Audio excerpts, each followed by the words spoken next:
Wow, I feel really tall for this project. I wonder what the project's going to be. Wow, look at that. It's a really sturdy stool and a seat. Hey, it'd be great for parades. So, check this out. Folds open, pulls around, boom, comes with its own handle. And the best thing about this project, I made it for free. So here's a closer look at what's going on here. And to build this, all you're going to need are 3/4 inch boards, and cut those all down to 1.5 inch wide strips. And then you'll need a couple of pieces for the seat. So all it is just simple construction using 5/8 inch dowel rods. And you only need about a 12-inch piece is all you're going to need for this. So all of the joints are just pressure fit. There's no fasteners involved. And then it opens up like so, folds down into place. And to reopen it back up, you just pull up, out, and around. And I really like the fact that it kind of has its own built-in handle. So the point of this video is to show you that you can make a pretty good project using free wood and recycle it, give it a new lease on life, wood that would otherwise just be destined to the garbage dump. So I went on Craigslist. There's a free section on Craigslist. I encourage everybody to always check out the free section on Craigslist, because there's oftentimes people just giving away free wood. They want to clear out their garage or whatever of just some junk, and you can get it for free. So I picked up a couple of these boards. This one, each of these boards are about 11 inches wide, a little over 2 feet long. This one obviously was used for, looks like a cabinet of some sort. Still has the shelf brackets on here, which I'll need to remove. It was stained, looks like a polyurethane finish on it. I'll need to sand that down. The other board was splattered with some paint for whatever reason, I don't know. But they can both be cleaned up, and we can give these boards a new lease on life and make something useful in the process.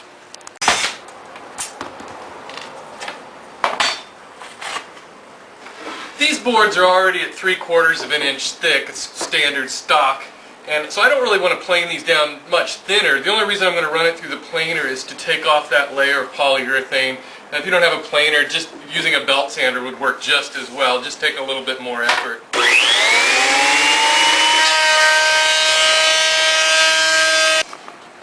And with those boards planed and sanded down, they look like brand new boards. Now I'm just going to rip the longer of the two boards into a series of 1.5 inch wide strips.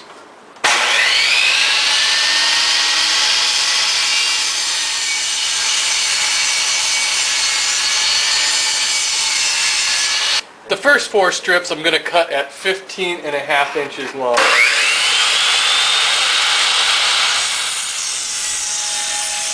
Four at 9 inches. Now I've got 4 strips that are 15.5 inches long, 4 strips that are 9 inches long, and 2 strips that are 11 inches long. These are going to be some cross braces, so I've cut them a little long for now. I'll probably need to shave them down a little bit shorter when it comes time to assemble.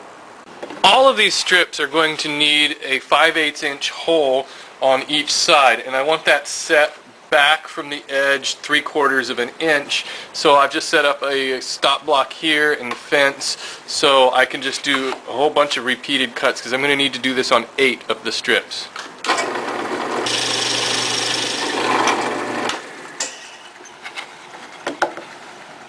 Now I want to cut another hole in each of the longer boards, the 15.5 inch boards, and I'm going to make that 7.5 inches up from this side.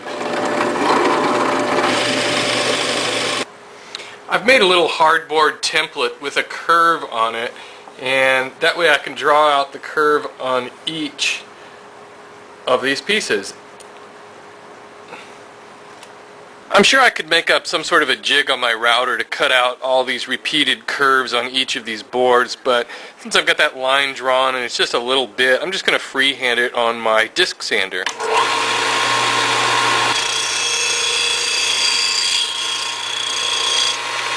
And just take it right down to that line.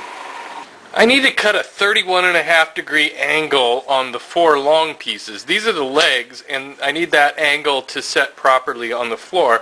And it just so happens that my miter saw comes with a 31.5-degree positive stop, so makes nice work out of it. I've cut out my first dowel rod, and this one is 9 inches long. These are 5/8 inch dowels, the same size as the 5/8 inch holes that I bored earlier. The problem with that is that the dowels will just be too tight in those holes. I want a tight fit, but I don't want it so tight that when I start to drive this into the hole, the wood splits.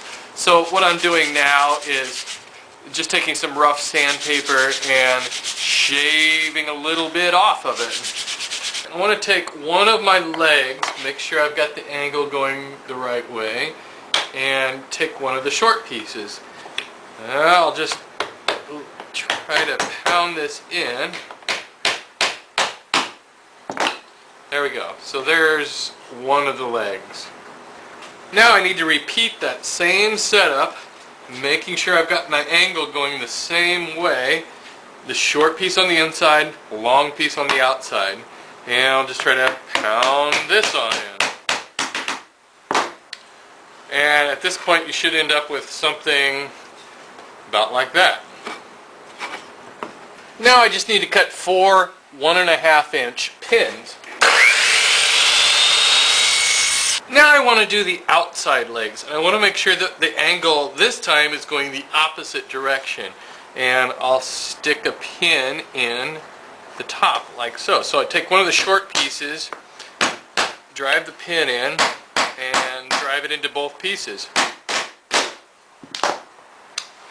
Now I want to duplicate what I did with this piece, making sure I've got the angle going in the same direction, but this time the short piece will go on the outside.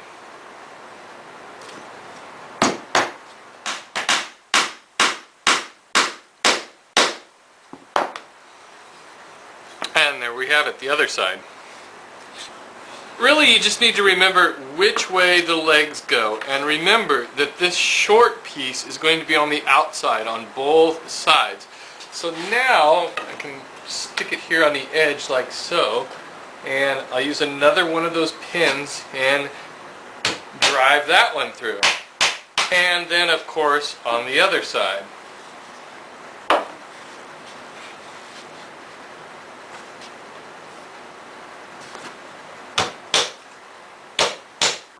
Well, if you did everything right, this is what you should end up with. Short, long, long, short, and then short, long, long, short, and you've got the one long rod running through these two pieces, and both of the feet are going in opposite directions. It's a little complicated to figure out how it's all going to go, but once you start to set it up like this, you can kind of start to see what's going to happen here. And I need to rip this in half at 4.5 inches.